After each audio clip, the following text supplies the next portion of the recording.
মাটি জাহান্নামের ধয়, জাহান্নামী আসামিকে ধর। ও মাটি দুই পার্শ্ব থেকে জোরে জোরে চাপ দাও। একটা মশার কামড় সহ্য করতে পারি না, কবরের চাপ কেমন করে সহ্য করব রে বাবা। ওই দিন যদি আল্লাহ না করুন তুমি আমি পড়িয়া যাই, আজকে কত সম্মান, মানুষ আমারে কত সম্মান করে, আমাকে বক্তা বলিয়া কত সম্মান, কত মানুষ সম্মানের জায়গায় বসায় দেয়। কিন্তু আমি তো নিজে তাকায়া দেখলাম জীবন ভর যত নামাজ পড়লাম আসলে নামাজের মতো নামাজ পড়তে পারি নাই।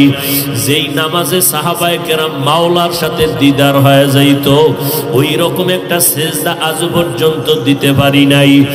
যেইভাবে তেলাওয়াত করলে আমার আল্লাহ খুশি, ওইভাবে কোরআনটা তেলাওয়াত করতে পারি নাই। জীবনে মোনাজাত কত দিলাম, কলিজা ফাটা কান্না দিয়ে আমার মাওলার জন্য মোনাজাত দিতে পারি নাই। কারণ কাঠগড়ায় দাঁড়াইলে জাহান্নামে না গিয়া জান্নাত পাওয়া যাবে না। কারণ হিসাবের কাঠগড়া বড় কঠিন হবে। একদিকে জাহান্নামের আওয়াজ শুরু হয়ে যাবে, একদিকে সূর্যের গরমের তাপ শুরু হয়ে যাবে, একদিকে আল্লাহ রাগান্বিত আওয়াজ দিয়ে আওয়াজ দিতে থাকবেন। এমন অবস্থায় হাসরের ময়দানটা থরথর করে কাঁপতে থাকবে, গুনাহগার গুলো লাফানো থাকবে, চোখের পানি পড়বে, রক্ত পড়বে।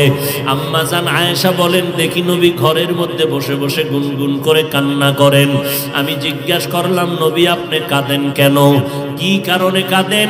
নবী বলেন, আয়েশা হাসরের ভয়ঙ্কর অবস্থার কথা মনে পড়েছে, এই জন্য আমি সহ্য করতে না পেরে কান্না করি। কেমন ভয়ঙ্কর অবস্থা হবে? নবী বলেন, আয়েশা ওই হাসরের ময়দানে সমস্ত মানুষ, নবী সাহাবী সবাই উলঙ্গ দাঁড়াবে, নারী পুরুষরা উলঙ্গ দাঁড়ায় যাবে। সূর্যটা মাথার উপরে আসবে, আল্লাহ বলবেন, ও সূর্য তোর যত তাপ আছে জমিনের মধ্যে ছাড়িয়া দে। ওদিকে জাহান্নামের আওয়াজ, জাহান্নাম বলবে, আল্লাহ বেনামাজি গুলো কই, গুনাহগার গুলো আমার পেটে দাও, আমার পেটে বড় ক্ষুধা, সহ্য করতে পারি না। আল্লাহ বলবেন, ও ফেরেশতারা জাহান্নামের গলায় ৭০,০০০ শিকল লাগাইয়া পেছনে টেনে ধর, যদি সামনে আগে আমি বিচার শেষ করতে পারবো না। ওদিকে আমার আল্লাহ বিচার শুরু করার আগে কঠিন এক হুঙ্কার দিবেন, লিমানিল মুলকুল ইয়াউম লিল্লাহিল ওয়াহিদিল কাহ্হার। মদিনার নবী বলেন, আয়েশা এমত অবস্থায় সূর্যের গরমে জমিনটা হয়ে যাবে তামা, জাহান্নামের আওয়াজ, অপরদিকে আবার আল্লাহ পাকের কুদরতের রাগান্বিত আওয়াজ। এই অবস্থায় নবীরা পর্যন্ত গুনাহ নাই, তারাও নাফসি নাফসি বলে কান্না শুরু করবেন আর বলবেন, আল্লাহ আমাকে বাঁচান। উম্মতের কথা কোনো নবীর মনেই থাকবে না, নিজেকে বাঁচানোর জন্য কানবেন। ঈসা নবী কানবেন, মুসা নবী কান্না করবেন, ইব্রাহিম নবী কান্না করবেন। আম্মা জান আয়েশা বলেন, নবী আপনি তো দো জাহানের সরদার, ওই কঠিন সময় আপনি কি করবেন? নবী বলেন, আয়েশা ওই সময় আমি নাফসি নাফসি বলে কাঁদবো না, আমি আমার উম্মতের জন্য মাকামে মাহমুদ সিজদায় পড়ে কাঁদবো আর বলবো, আল্লাহ আমার উম্মত গুলো বাঁচাও, আমার একটা উম্মত যেন জাহান্নামে না যায়। আল্লাহ বলবে, নবী আপনি কাঁদবেন না, আমি আপনার উম্মত গুলো জাহান্নামে দিব না, আপনি বাছাই করে করে উম্মত গুলো জান্নাতের দরওয়াজার দিকে নিয়ে যান। আম্মা জানকে নবী বলেন, আমি বাছাই করে উম্মত গুলো জান্নাতের দিকে নিব। আম্মা জান বলেন, কোটি সহস্র কোটি মানুষের মধ্যে চিনবেন কিভাবে আপনার উম্মত কারা?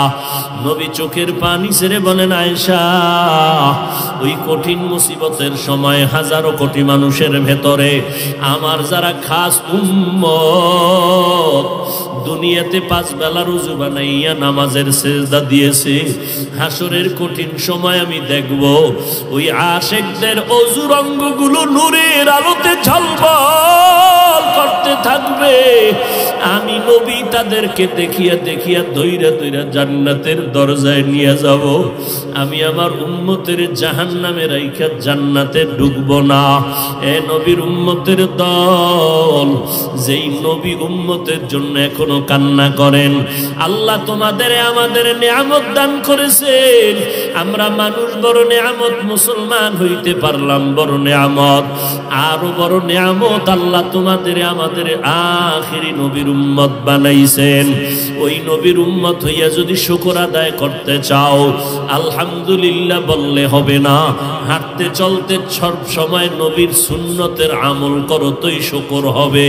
ও বান্দা, দাড়িটা লম্বা করো, নামাজ পড়ো, নবীর দরুদ সালাম পড়ো, নবীর তরিকায় জীবনটা চালাও, নবীর তরিকায় ব্যবসা করো, নবীর তরিকায় চাকরি করো, নবীর তরিকায় মা বাবার খেদমত করো, নবীজির মোহাব্বত নিয়ে বান্দা চলো। কিয়ামতের ময়দানে তোমাকে না নিয়ে আমার নবী জান্নাতের দরওয়াজায় যাবে না। কিন্তু এটাও বড় ভয়, আমার নবী আদরের উম্মত গুলো নিয়া ডাইরেক্ট হাউজে কাউসারের কিনারায় চলে যাবেন। নবী লাইনে দাঁড় করায় করায় উম্মতের কাউসারের পানি পান করাবেন। এমন সুন্দর পানি, একবার পান করলে আর জিন্দেগিতে কোনো পিপাসা লাগবে না। উম্মতেরা লাইনে দাঁড়ায় দাঁড়ায় পানি পান করতে থাকবে, নবী নিজ হাতে দিবেন। হঠাৎ করে দেখবে একটা পর্দা সামনে পড়ে গেল। নবী বলবেন, ফেরেশতা পর্দা দিলা কেন, আমার উম্মত কি শেষ? বলে, না নবী আরো আছে, তবে এরা আপনার আসল আশেক না। এরা আপনি দুনিয়া থেকে বিদায়ের পর আপনার উম্মত দাবি করিয়া আপনার আদর্শ মতো জীবন চালায় নাই, আপনার সুন্নত গুলো জবাই করেছে। নিজেও নামাজ পড়ে নাই, যারা নামাজ পড়তো তাদেরকেও পছন্দ করে নাই। নিজেও দাড়িটা লম্বা করে নাই, যারা দাড়ি লম্বা করতো তাদেরকেও পছন্দ করে নাই। নিজেও পর্দা করে নাই, যারা পর্দা করত তাদেরকেও পছন্দ করে নাই।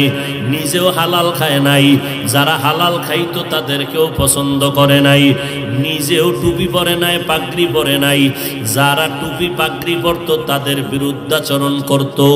নিজেও কখনো কান্না করে নাই, কান্নাওয়ালাকেও পছন্দ করে নাই।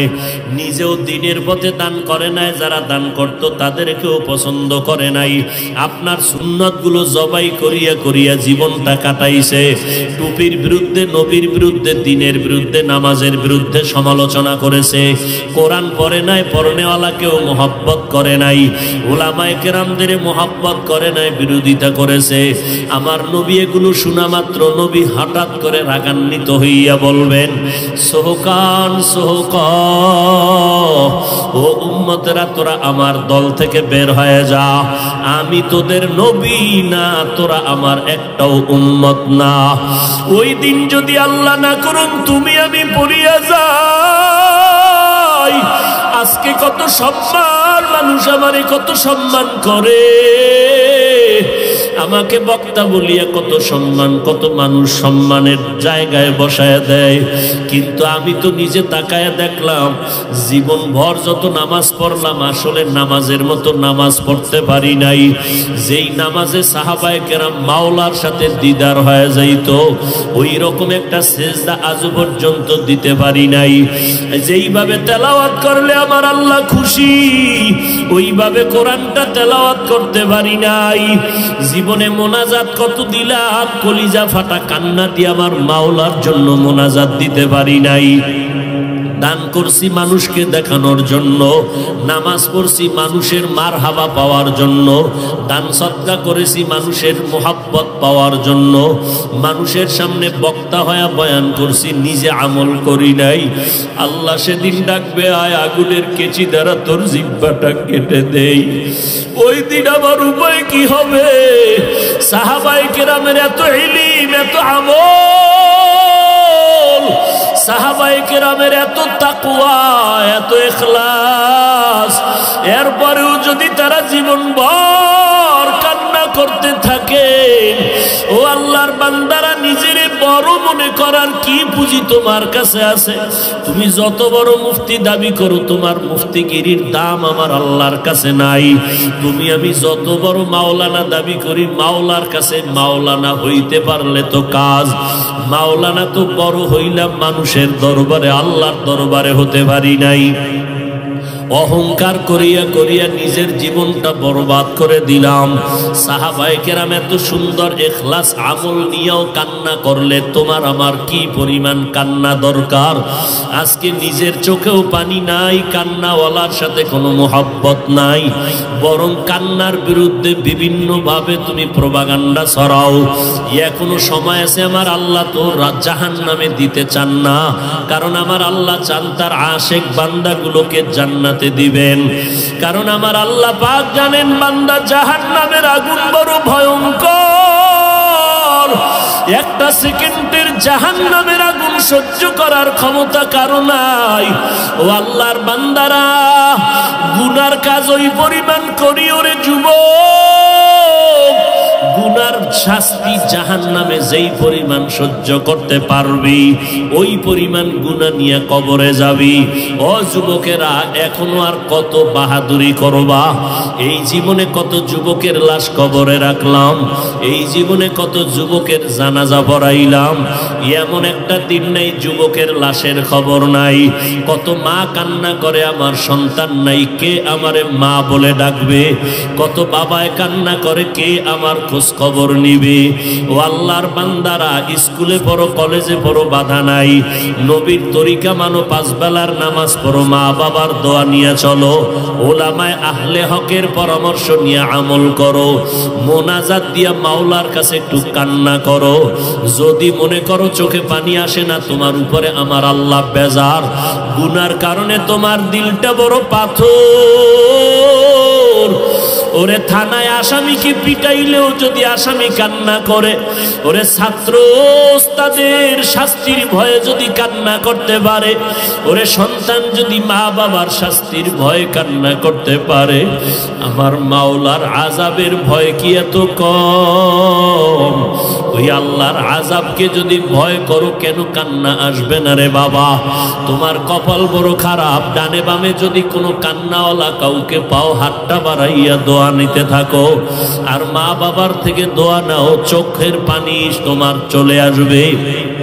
ভোর রাত্রে আমার মাওলাকে একটু মহব্বতে ডাক দিও, দেখবা চোখের পানি আসা শুরু হয়ে যাবে। নিজের হিসাব মিলাও, অন্যের হিসাব মিলায়া লাভ হবে না রে বাবা। যেদিন মরণ আসবে, কে বক্তা, কে শ্রোতা, কে ডাক্তার, কে মুফতি, কোনো ভেদাভেদ নাই। নিজের গায়ের গেঞ্জি কাটিয়া সাদা তিনটা কাফনে প্যাকেট বানাইয়া ওই অন্ধকার কবরে নিয়ে যাবে।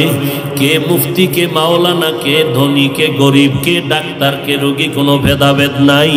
ওই অন্ধকার কবরে তোমাকে আমাকে আপনজনেরা রাখিয়া পাড়াইয়া পাড়াইয়া মাটি দিয়া সবাই চলে যাবে। ওই কবরে তিনটা প্রশ্ন করা হবে, রবের পরিচয় দাও, ধর্মের পরিচয় দাও, রহমাতুল লিল আলামিনের পরিচয় দাও।